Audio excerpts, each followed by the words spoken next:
Our first question is from Deb in Florida, listens to WKES, and she is asking about Matthew 27, verse 46, which is at Jesus' crucifixion. It says, about 3 p.m, Jesus cried out with a loud voice, Eli, Eli, lema sabachthani. That is, my God, why have you forsaken me? When Jesus said this on the cross, did God turn away from him? Was it to make people think back to Psalm 22? Was there a separation of the Trinity? Because I thought the Trinity was always one. Thank you for always answering questions from us. Well, Psalm 22 is what Jesus is quoting there. The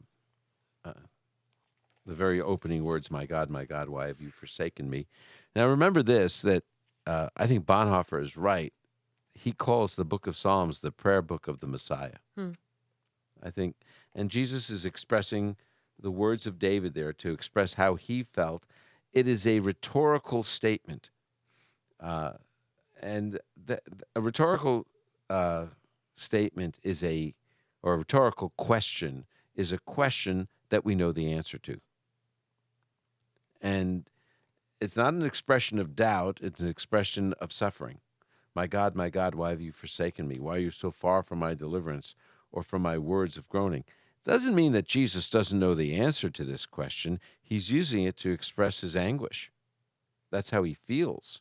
It's a rhetorical question.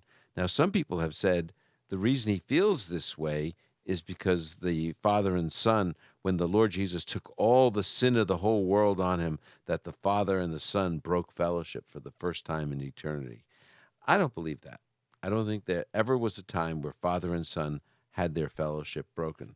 The basis of saying that the Father and Son broke fellowship comes from a misunderstanding of a verse in the book of Habakkuk.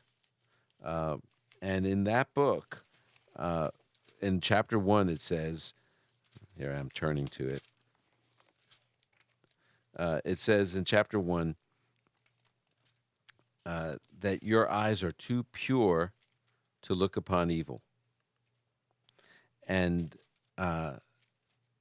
so they say, because God can't look at evil, when the sin of the world came upon the Lord Jesus, the Father turned his back on the Son. Here's the verse. It says, your eyes are too pure to look on evil, and you cannot tolerate wrongdoing.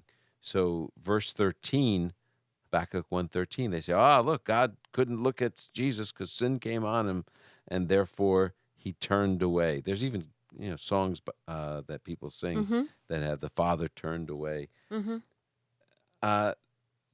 That's a misunderstanding of Habakkuk 1:13. Your eyes are too pure to approve of evil. You cannot tolerate wrongdoing. It doesn't mean to look with it means to look with approval. It doesn't mean that he can't see. If he couldn't see sin, if God can't look at sin, he couldn't look at you, Trish, or me, Right. or Omar, especially Omar, right? No, No, especially any of us. no, I'm just teasing. Oh. But that especially me, I really feel that way, but God sees me all the time. What this is saying is, in Habakkuk 1, God can't approve of evil. What the Lord Jesus is saying, I feel anguish at the pain of suffering at the crucifixion. It doesn't mean that the Father turned away from him. The Father and Son never broke fellowship in all eternity and never will. And so that's how I understand it. It's a rhetorical question expressing the anguish the Lord Jesus felt at the crucifixion.